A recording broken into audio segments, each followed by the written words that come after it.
Alright, so today I'm going to be talking a bit about one of the games I've been playing for some time now. You probably already know what it is in the title, and that's going to have to be Mongil Stardive. So, I'm going to talk about some of the stuff I like, some of the stuff I don't like. Obviously, it's just a very opinionated, review of my experience playing the game. So, let's kind of just start right now. First thing first, the presentation. Generally speaking, I don't think the presentation is bad per se, but I don't really think it's good enough for modern gacha games where the games is generally about you selling waifus. I expect a lot better because the competition is very strong out there, and it's been strong for a very long time. And I would assume it's been strong before this game was even started to be made, because as you can see, it does have some elements what came from a certain other game which came out quite a while ago. But let's just kind of just talk about things in presentation. And the first thing is character design. Frankly speaking, you can find characters what really look good. But then again, that's a very, personal thing. You may or may not. For me, I found very few characters in the game that really kind of looks great. It is very obvious as a person who read a lot of Korean comics and stuff like that. The character seems to come straight out of there, where pretty much all the characters are like maximum plots, if you know what that's supposed to mean. And then you on the other end, which is uh, little to none existence, right? There is very few in between kind of design to the character. And then again, once again, these opinions are very, subjective, because I'm more of a guy who likes character which are more elegant looks to them. I don't like characters where they kind of look like they are night walkers, if you know what that means, right?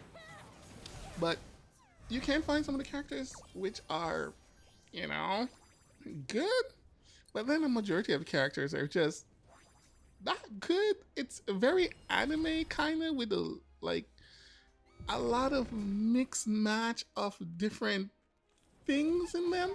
I find like one of the main, let's say, offender of that is like Esther. She like has, like, it's very obvious if you played like a Korean game where they release globally, so the Japanese version release also, so they create a character which is kind of geared towards that, which is what Esther is, because in Japan apparently they really like the old maid thing.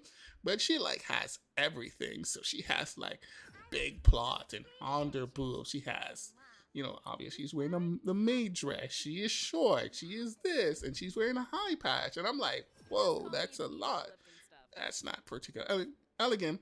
Obviously, if you kind of, if you play the game, you understand the story, you find that she's a bit eccentric. So, the entire everything all over the place kind of makes sense with her design and stuff like that. But even so, I don't really think the character designs are that good, because once again, you're creating a game. The main thing you're trying to sell, you even announced that you're trying to sell like waifu, where you say, oh, we're not gonna release any more male characters unless they are important to the story. So one of the weaker point is definitely character design compared to his contemporaries. That's one of the things they should really have gotten down, right? I'm not gonna really call any names because you guys already know what they are. The next thing is like overall animations. So this game is supposedly built on Unreal 5.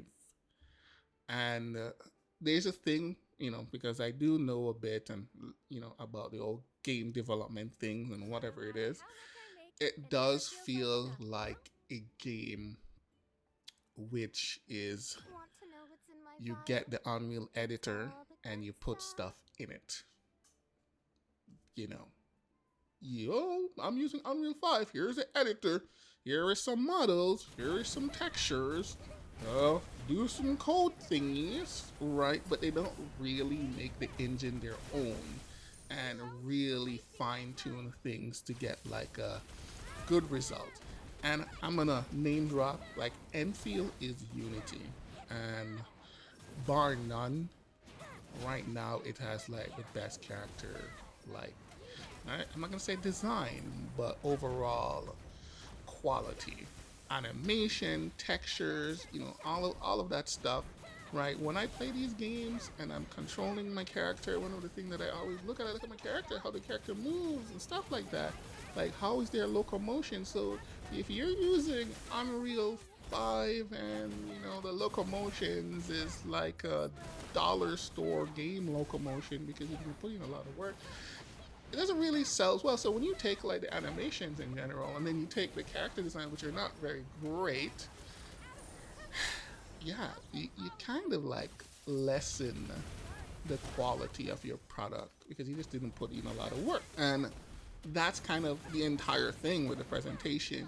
When you're out in the maps, even though some places can look really good on the PC, the texture doesn't really look good. They look very flat. They're very kind of washed out and low details and stuff like that.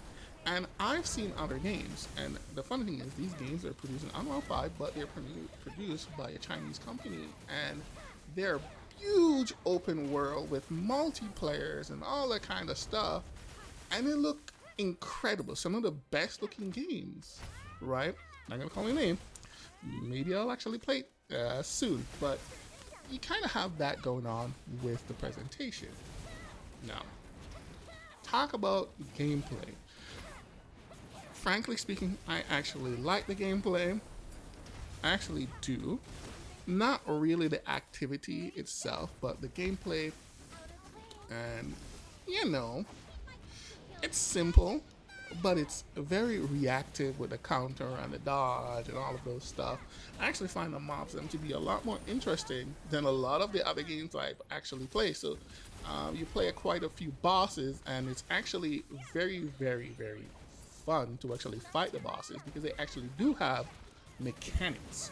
They do move around the map. They telegraph what they're going to do.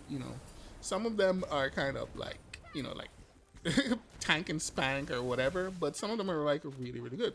So in the later half of the story, I don't remember what his name, but there is this fire breathing kind of ninja wolf dude you fight in the cave. He kind of like summons like clones of himself. I think that boss is like probably one of the best boss in the game. Like, it's a really, really, really, really, really, really, really, really, really, really good boss. Right, like you do like 3-hit counters, a counter, and you counter him, and you think, oh, he's gonna go down. No, he follows up again. You counter, and he's gonna go, but he follows up again. Right, so you have really, really good bosses in the game. I'm not saying all of them, but it's actually a treat to actually fight them. But yeah, that's kind of a thing, right? It's fun to engage in combat. It's not the most complex things, and it's a mobile game. I don't think it needs to be complex. I think it works very well. So I have very few complaints in regards to its combat. It is similar to like the contemporaries, but it does have its own spin, and I think that's actually very good. One of the only thing I really have to complain about is kind of the camera, but it's not really the combat camera. So generally speaking, when you're outside of combat, your camera is like really, really close to the character, which is very weird. Consider most of the time you're kind of running through these very confined space, and then it kind of like you engage in combat, and then it zooms out to a much more respectable distance, which I think it should always be at that distance all the time because there's like no option to change that. So it's not really a combat thing, it's just how the game is, because the combat camera is generally fine, but the zoom in thing, I probably should have mentioned that when I was talking about presentation, but I mention it now. So that's it. Next thing I want to talk about is monetization, because I have to talk about monetization. Frankly speaking, it's a gacha game. They're trying to sell you characters and they're trying to get as much money out of your pocket. I personally have never spent any money on the game, right? Because I have come to the point of playing so much of these games that I am going with like a 2 weeks to 3 weeks grace period. When you start these games, you're probably high on that dopamine hit, right? New thing fever. And you probably impulse spending, and you gotta get control of that. So I haven't actually spent any money on the game, so I don't know where your dollar would actually get you when you're like playing the game. But so far so good. They gave out quite a few currency. If you do the regular quest, they like get one rose. That is way more than any other game has ever actually gives, like a bar none. So that's really good. But I've always think about these things is that it's not about what you get when you start the game, but what you get over the lifetime of you playing the game. That is more important. I am not a person who cares about rates. I don't care about pities. I don't care about any of that. All I care about is, and I'm speaking specifically with monetization and the currency you get, rewards you get, is how much you get. Because, frankly speaking, the chance of getting a character might as well be 0.00000 whatever. If they were giving you enough currency and make you and allow you to make like instead of a 10 pull, 100 pull, it would be the same thing as having something like a 1% rate. So rates honestly don't matter. When people are talking about rates and all these things, it's all superficial. It doesn't matter. All what ever matters is the amount of incomes you get, what allows you to spin the wheel more. So to put it a simple way, is how much time do I get to spin the wheel? So you offer me like 500 pulls in the get-go. Okay, so I roll for 2-3 characters. Yay, I get them, right? If I was unlucky and I had to go all the way to the end, right? And this is one of the funny thing about these games, right? They're bet on you being unlucky so that you spend. So if I was unlucky and I managed to like burn through those 500 pulls and now I'm at the bottom of the barrel, right? Then what? How much am I gonna get?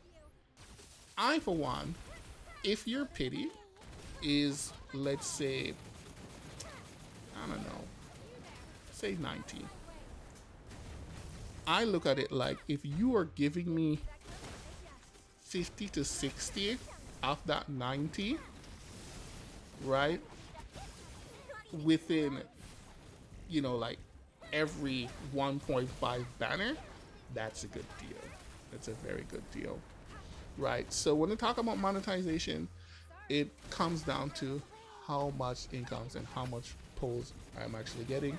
If I do spend money, how much money do I need to supplement to actually get what I want? That's what matters. So for me, about the monetization, it's like I don't really have much strong opinion on that. If it was really bad, I would have voiced my opinion, but generally speaking, it is better than a lot of the other games out there when you come to like the pity system.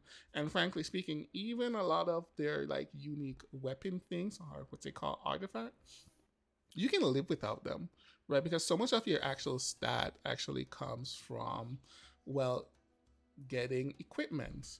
And a very interesting thing about the equipment system, I think it's actually pretty decent because when you get an equipment and you craft it, you're getting the bulk of the stats when you initially unlock the stats. So if you're getting crit, you're getting like up to like 9% crit rate if just by unlock it. When you upgrade and something goes into it, you're kind of getting like 1% more increase on that. So in truth, you just kind of need an equipment with the stats on it. And if you do roll, it's just some bonus stats because it's not really going to be that big of an increase, which I think is good. So the biggest problem, and they fixed some issues with like the gearing in the game already, which I think has been great, is like getting the equipment instead. Now, I have no gold gear because I play multiple gacha and I've just been playing here little. I haven't really been grinding the game a lot. So once again, I can't really comment on like the end of it. It's just what I personally experience. And so far, it's not bad, but compared to the contemporary stuff what's on the market, which is already its competition, it's not good enough. It's not a bad game, but it's not good enough. It could be a lot better, and I seriously think that's something they should work on. And I mean, they've been working on it. And in the future, companies needs to not release, you know, these kind of games like this, right? You gotta actually see the competition and take the competition seriously. But regardless, in the end, I would say it's not really a game that I will play like 100% in the long term. I'll probably come and go if I like stuff in the game, but yeah, it's not really a game that I stick around permanently.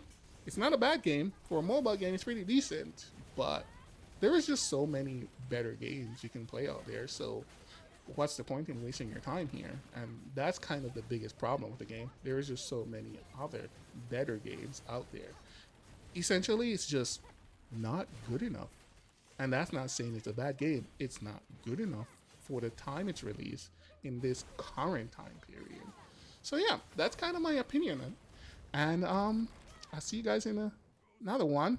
Remember, as this is a new channel, please leave a like, please subscribe, help me out here. That would be appreciated. Bye.